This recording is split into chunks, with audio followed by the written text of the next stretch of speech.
Now let's do some mainstream discussions. We have in the studio Andrew Ejapa Mesa. He is a lawyer, but also member of parliament for Sekendi. Andrew, good morning to you. How do you Bejo? Yeah, I'm good. How's the family? Good. Yeah. And I love your first son. He's very gentle, very much unlike you. Oh, you think so? The second one is like you. and then I have Alassane Suhini, my good friend also. Look, great journalist he was, but now, you know, great parliamentarian, worrying the MPP guys on the floor, but also when it comes to the discussions on the mainstream platforms. Alassane is here, member of parliament for Tamale North. Thanks for joining me. Hope it's not mischief laden. Thank you. Actually, this one is sincere. I think it's the sincerest introduction I've seen in a long time. Yeah, Charlie. Maybe the times things are a bit tough. So I like the way. I largely agree with your intro of Alassane. No, I like the way. Safe to say that I don't think he's worrying the MPP at all. He's just doing his job as an opposition MP. I don't see that as worrying. See the stress on opposition. But never been there. You'll be back there soon. Well, I don't think so. But let's look at what we can do by way of the discussions. And this morning we want to take some quick look at the ongoing concerns that have been raised about a list as part of a whole delegation of the Vice President that was supposed to have attended an UNCTAD conference last year. It took place in Switzerland, Geneva it was. And apparently it has about 21 names, we're told. Of course, we've had various government communicators come to give us some responses on the subject. But let me start with you. It's raised deep concerns, not only on mainstream platforms, but especially on social media. We've also had some political commentators make some comments or utterances on it. Let me start with you. Well, good morning is appropriate to our church viewers this morning, particularly those in my constituency Sekendi. So I've seen the list. And Roland, we ought to be sincere with ourselves. The Vice President travels with security detail, cameramen, protocol people. But does the Vice President attend conferences with his photographer, with his security detail, with his videographer? So something must be wrong somewhere. And I'm being very objective, dispassionate, and of course, dealing with the issue as they are. And I have been told by the Deputy Minister for Trade that they are actually getting in touch with the UNCTAD Secretariat to try and get them to rectify that clear error. Because I don't think anybody can question why the Vice President would travel with security detail and his cameramen and photographers. Everywhere that the President and Vice President go, they go with a certain security detail. It's not new. We want our President protected wherever they go, and our Vice President as well. But those categories of persons clearly do not constitute part of official delegation. So how their names got onto that list, I don't know whether because the Vice President was the guest speaker at last year's UNCTAD conference, the Secretariat required him to submit some list of people that he'll be coming with for them to make some arrangements for their stay. And those persons' names have found themselves on the official attendees list. Because, I mean, what is the videographer going to do at the UNCTAD conference? Okay, so this is what I decided to do. When I had the list yesterday, with the work sometimes I do privately, we work with all sorts of features for products and services. If you look on the list, there's a section where we have a QR code. So I decided to scan the code, and it's an authentic code. I'm not saying it's not authentic. I haven't suggested. No, Roland, one moment. Okay. The point that I'm making is the reason why I'm saying this is that you have expressed surprise. Is it that you're saying that, well, a certain list was submitted, and rather we're having more numbers? No, that's not what I said. What I'm saying is that the vice president travels with people. I understand that point. But I'm the asking, people are you that saying that this list is not authentic? No, that's not what I said. Okay. I'm saying that it surprises me. Are you then saying me that UNCTAD and its secretariat may have made a mistake? Absolutely. By putting all these names? Yes.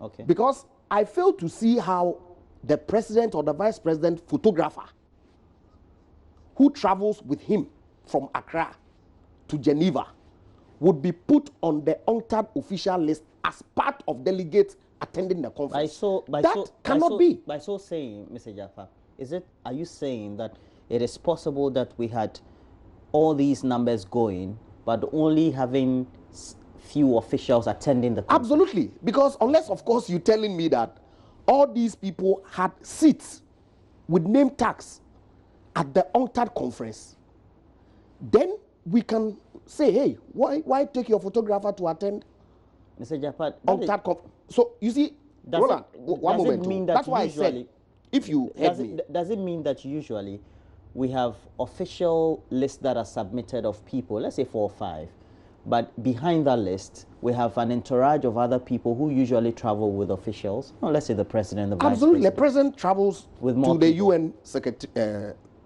General Assembly conference with his security detail.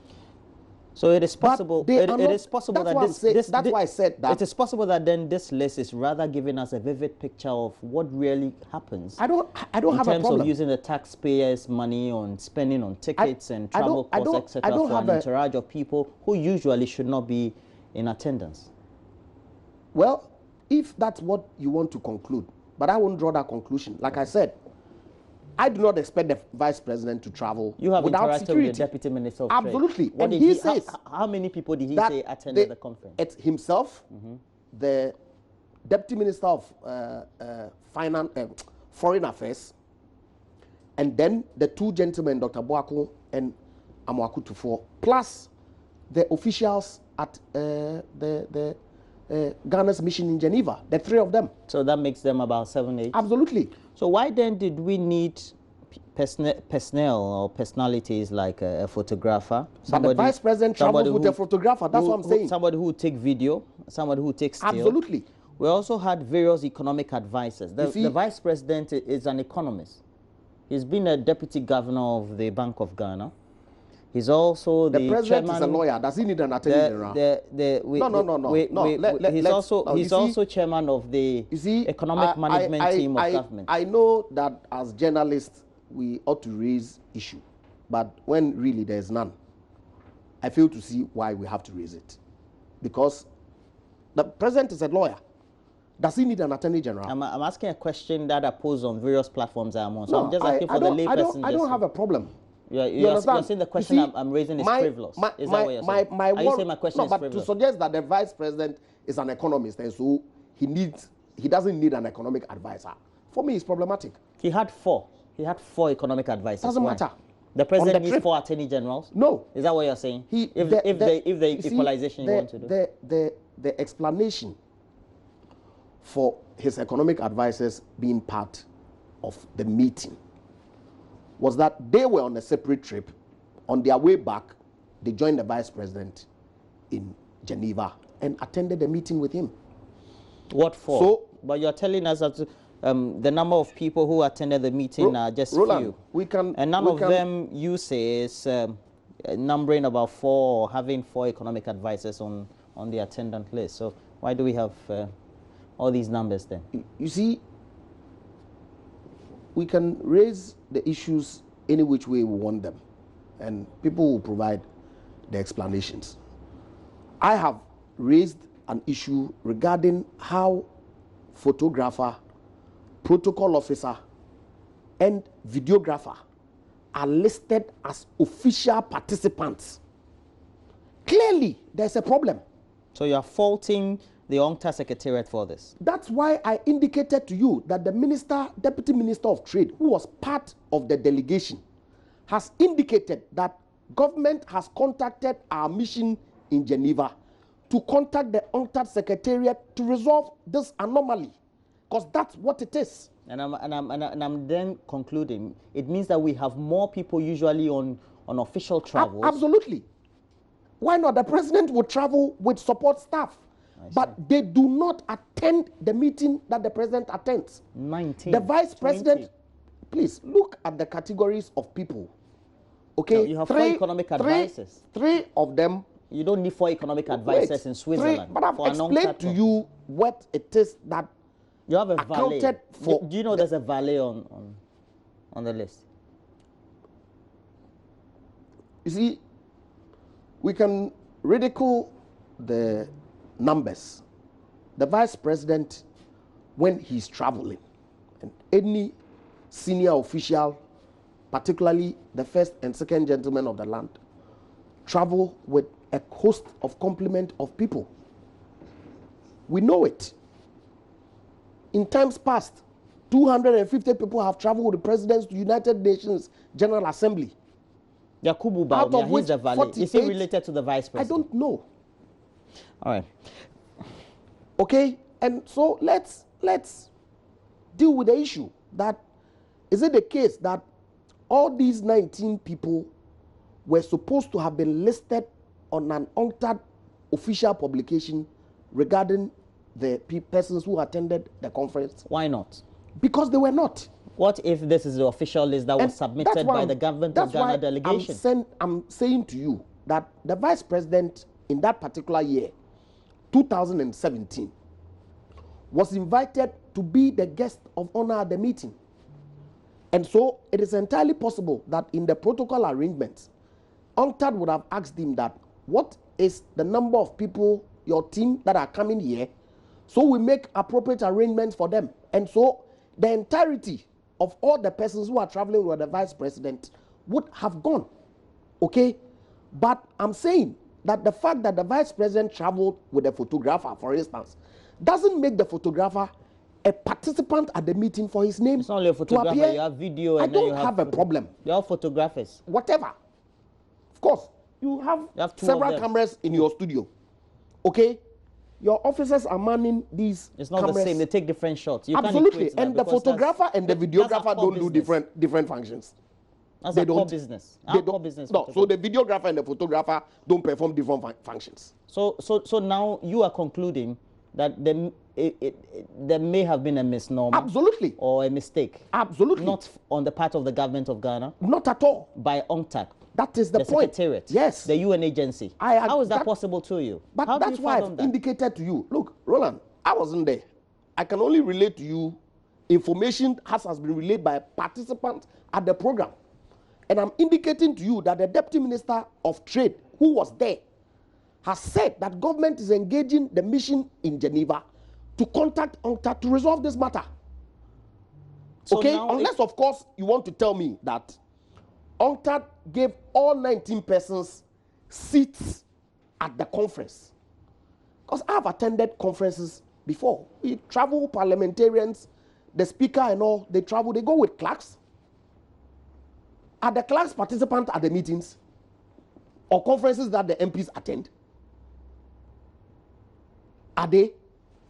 So if the clerk's name happens to be on those official communication indicating the number of people who attended, you ought to ask them questions.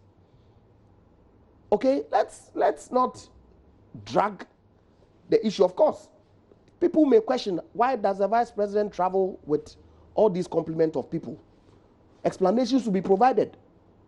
But to suggest that all 19 attended the official UNCTAD conference is where the problem is. And if you fail to see it, then, well... Honorable, the worry is not about the 19 attending the sit-in. The worry is about the expense, especially from or by the government of Ghana, on a number of people who perhaps many neutral commentators may think are not necessary to accompany the vice president to an international conference. I think that is a thrust of the argument. Relative When you were traveling with the parliamentary team, did you travel with a valet? I'm not entitled to a valet. You traveled with a photographer? I'm not entitled. A videographer? I'm not entitled to it. Well, the vice president is entitled to a valet, I believe. So that's there right. we go. What? Well, let me say good morning to our viewers, and I'm sure I am. They are as confused as I am, listening to my honorable colleague here address the issue that have been bothering the minds of Ghanaians since this list became public. And it is perhaps, in line with how this government have approached many issues that have gone wrong under their watch. So, for example, you have the vice president travel all the way to the north, Upper East, to donate food items that turned out to be expired. It's not the same as this. Products. Why are you trying to equate the two? And the what approach, else do you expect? And the approach you get is that blame the NADMO officials who are in the region who should have known better, who are not necessarily NPP. So it's the approach again that you find my brother say, blame UNCTAD. You see, the concerns, like you have rightly, pointed to him, do not relate to whether these people were delegates or not. But that's what the publication suggests. The substance of the matter is the number that accompanied the vice president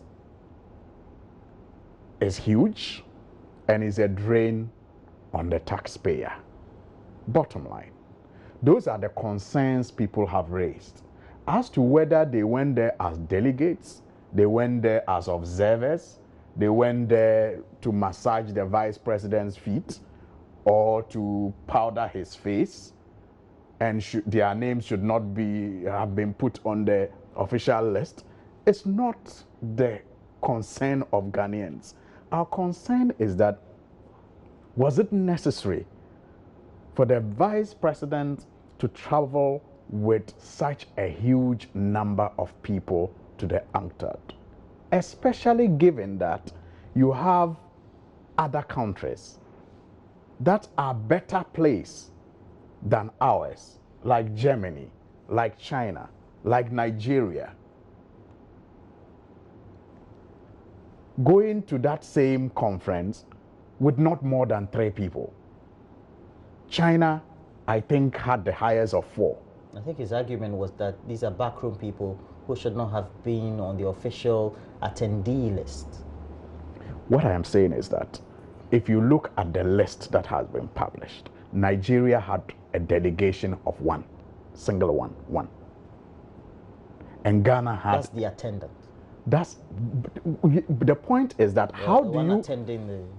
How do we know if... I mean, this list is compiled by the UN agency, right? And so... That would be the official list that has been given to them. So... He's saying it's a mistake. You cannot assume that Nigeria went with more than 1.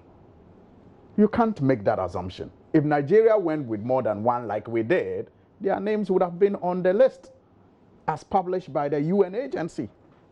It is not a Ghanaian agency that have published it. But like I'm saying, even though you did not get the connection, the same reaction that greeted the expired food donation, blaming an institution, is the same reaction we are getting here, blaming an international institution. So I'm saying it is in character. Even though it is confusing, the explanation he's offering is confusing, it is in character. And that concern that have been raised by Ghanaians is a genuine concern. I mean, yes, the vice president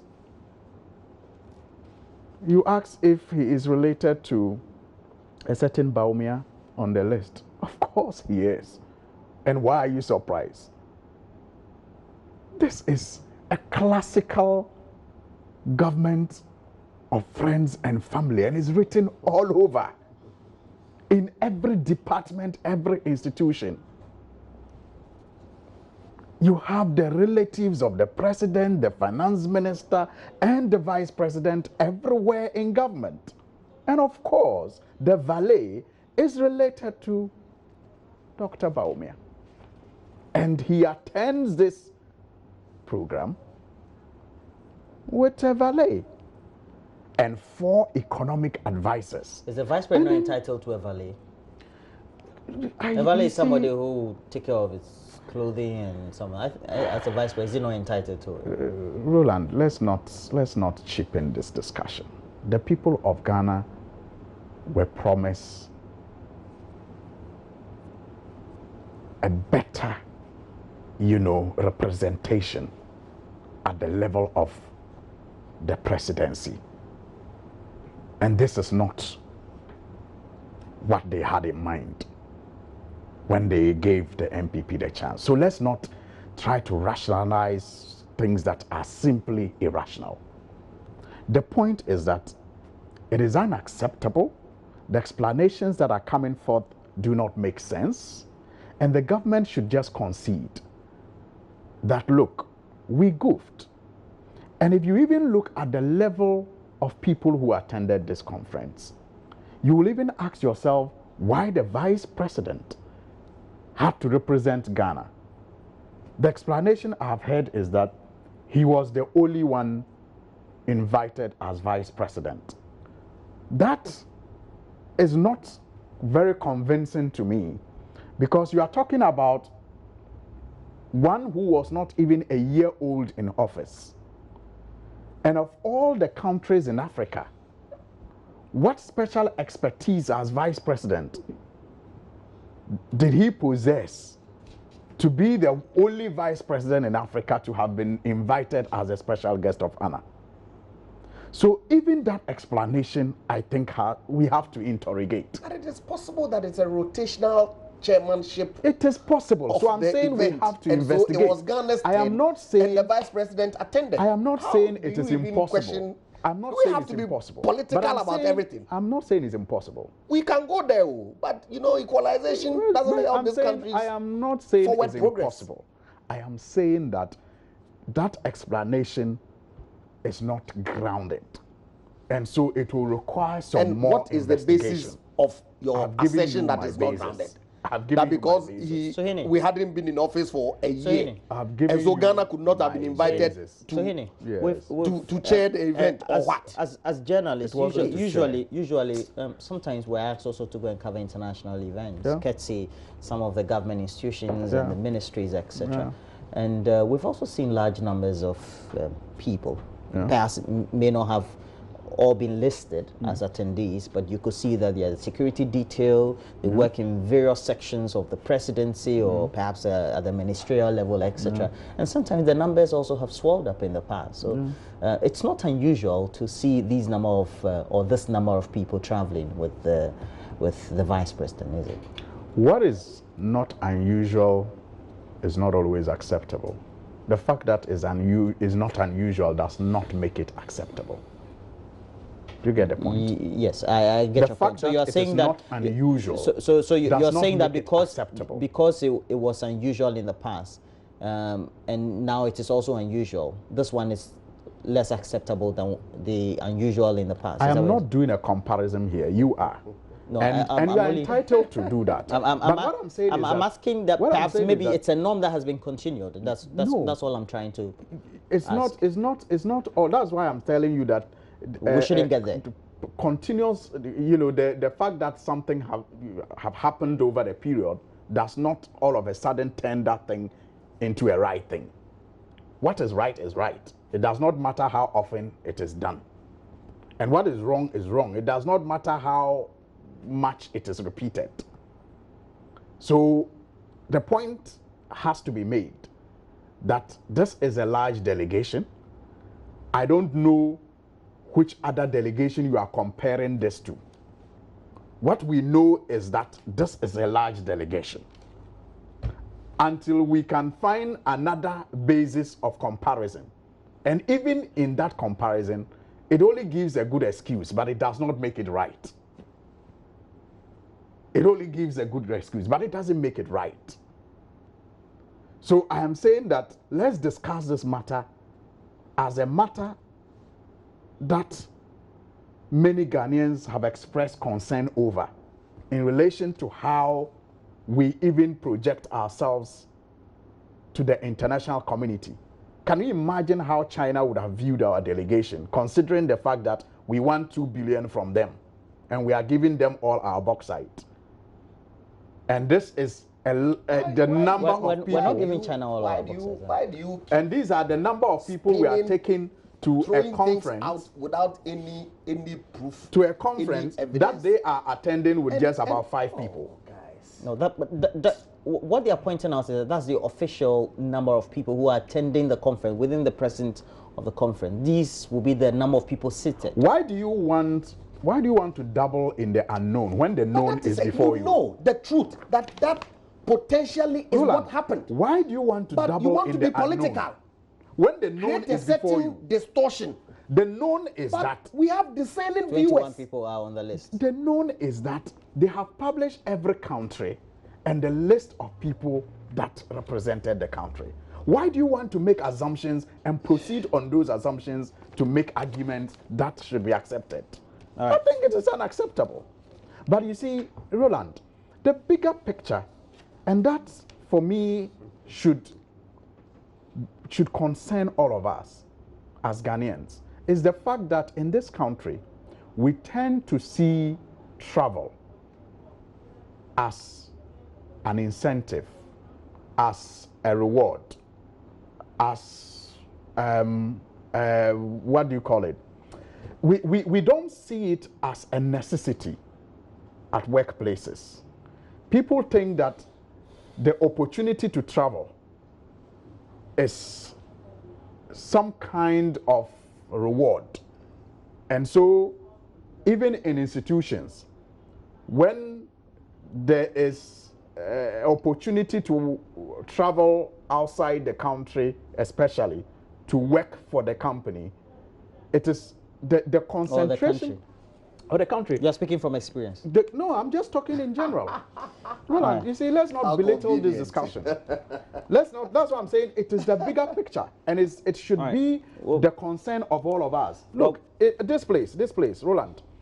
I'm sure that you have had that problem where some people will tell you that when travel opportunities come, they give it to some people and they don't give us, without even considering the role that is supposed to be performed. So really, that really is not an issue for me, except that as a matter of necessity, you have to travel. Exactly. That's what I'm saying. That should be the approach. Okay. Unless you have a specific role to perform. All right. Unless you have a specific role to perform at such international, organizations or But the whole point is that we shouldn't be behaving like ostriches, right?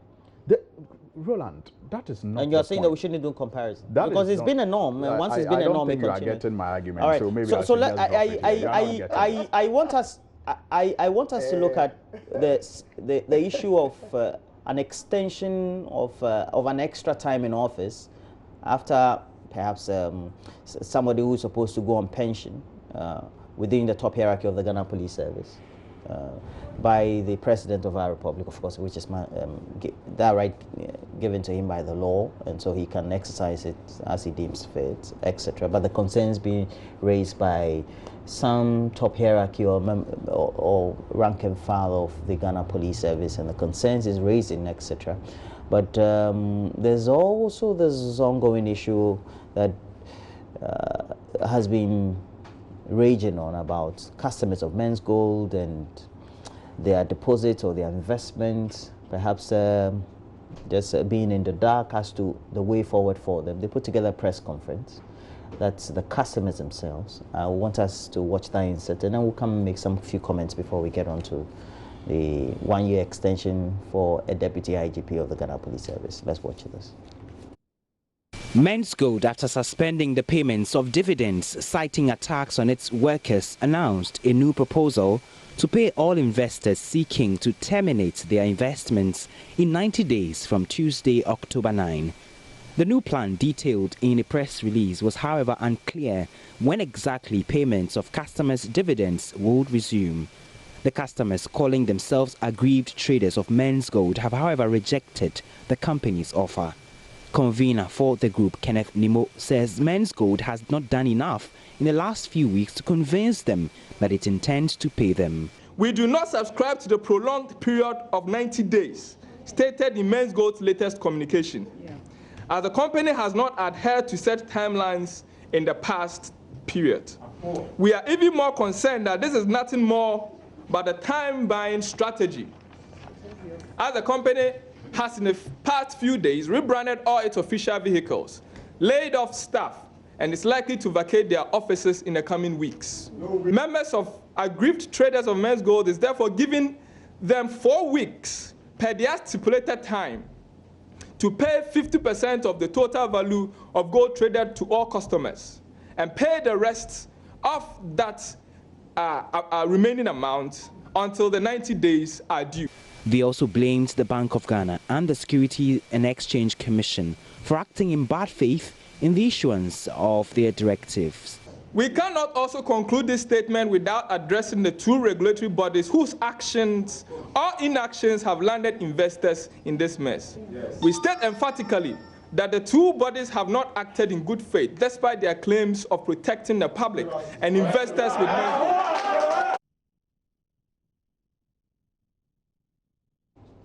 Well, the conundrum that they find themselves, how do they deal with it, Ejaba? Well, I guess that they have some contractual obligations with their company. And you see, it's unfortunate how the delay to take action on the part of people that we pay can lead to situations like this. And herein you're talking about? Regulators. Men's Gold should never have existed for even 1 hour. I don't understand what you mean. It's a clear Ponzi scheme. You claim Men's Gold is a clear Absolutely. Ponzi. Why? That the name of their gold, what is it? Alum, whatever. What product is that? Any simple check online will tell you clearly, Ponzi. Yet people sat and looked on unconcerned for innocent people to go and put their monies in this activity. What do you think the Bank of Ghana or the Securities Exchange Commission could have done at the time? They should have clamped it down immediately, like the Pyrams and Co. that we've seen in the past.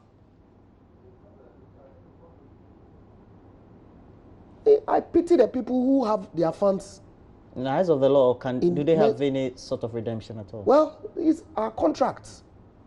And to the extent that the promoters or owners of Men's Gold have breached some law, I think sanctions should necessarily follow. But that's completely distinct from the customers who have contracts with them. I'm trying to remember the name of the gold. We cannot countenance things like this. That's exactly what is happening in our financial system. Lack of action, yet they turn around and blame a government that has taken action to stop the mess as being the cause of people's losing their investments. How? Because many of our people, unfortunately, are vulnerable. They cannot appreciate the complexity of some of these things. But the blame should be fairly placed where it should be. People who supervise the operations of these fraudulent scams. Because look, Roland, any suggestion of some huge return would entice many people. I will never be enticed. Under any circumstance, would I put my money in any interest-bearing account that promises me 30% or so a month? How? But people would. And so that is why we have people who we pay to ensure that people are not defrauded through these schemes.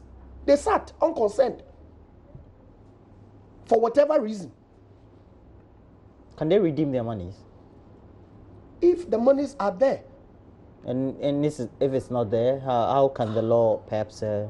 Well, I don't know to what extent that government, after spending almost 13 billion of you and I's money to save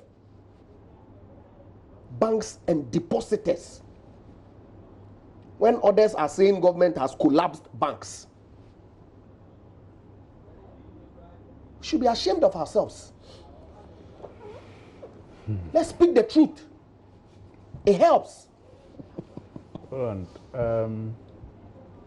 you introduced two issues, so I'm wondering how you want us to approach it. The extension of contracts of the deputy IGP.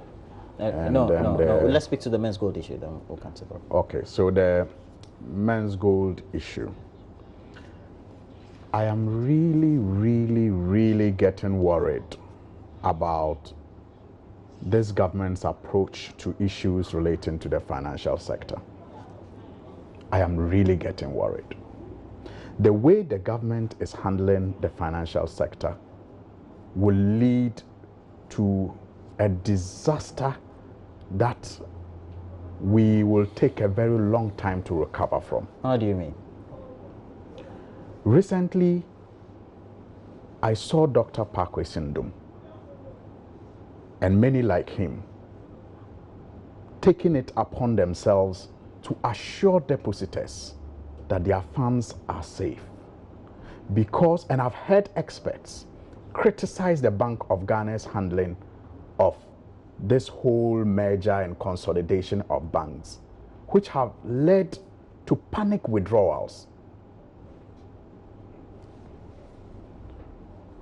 And now you have a member of parliament sit on national TV like Joy platform and describe men's gold as a Ponzi scheme, even though the regulators have not said so. We all know what happens to Ponzi schemes. When a Ponzi scheme is detected, the perpetrator of that scheme is first of all arrested. Is that not the case in this country? Haven't we seen it, that people are arrested? Why haven't they arrested the owner of men's gold yet? It is because even the regulators themselves are not certain yet if it is a Ponzi scheme. So if you have people in government categorically say so, adding to the panic, Roland, that's scary. I mean, adding to the panic, because men's gold as with, and no financial institution or investment, product in this country or in this world can survive if all the investors line up to take their money. And when you create this panic, that is the consequences that you will have. And we have Maxwell Agbagba. I don't think it is fair to Maxwell Agbagba is somewhere. We want to discuss. No, Roland. I don't think it is fair to. Please. Okay. It's important that we address these issues very well. So you see, it is not in anybody's interest that we politicize and play to the gallery. Nobody's politicizing. No, that's what. And you see, he's talked about how some people are blaming government and others sat back. And the point is that the consolidated and the fact, the problems in the financial sector was known to you. Please. The fact was known to the central bank and government as far back as 2015. I didn't interrupt you, so please. You didn't do anything. You are a lawyer. You know that today, depositors' funds are safe because of visionary leadership that passed the Depositors Act, you know, in 2016. You know, that is leadership. No country can ever can live without problems. The difference is in when the problems come, how do you deal with it so that when it occurs again in future, you can better handle it. So you see, when DKM happened, we did not have a law, and so depositors suffered. The thinking of the leadership at that time was to ensure that a law was passed so that when it happens again, like it is happening, depositors will be saved. So you cannot take credit for the fact that depositors' funds are saved today. Give the credit to that leader who thought that there was a need to protect depositors should such things happen by passing that Depositors Act.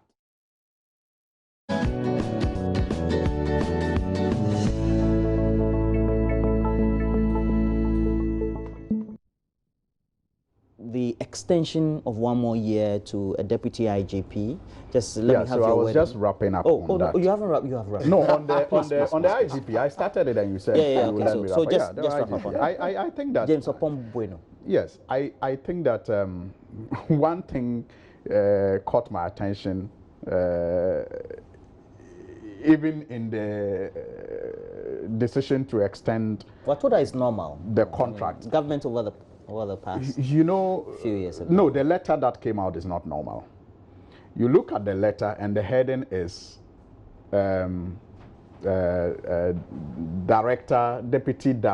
deputy director. That was a mistake. It's supposed to be a deputy IGP. It said deputy IGP. That's the heading. The heading says deputy IGP, but the letter, the body of the letter says deputy director of police.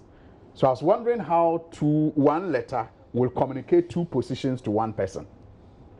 I don't know if that is the letter he will be working with. And now we have a deputy director of police, or we have a deputy IGP. I don't even know what his title is. I don't think that it helps for, you know, the morale of the services. What happened to substance and not form? Oh, really? Substance and not But we're told that it's normal, right? Substance extensions have always been done. We had Mohammed Al Hassan. I'm shocked. Okay, so your comment on this?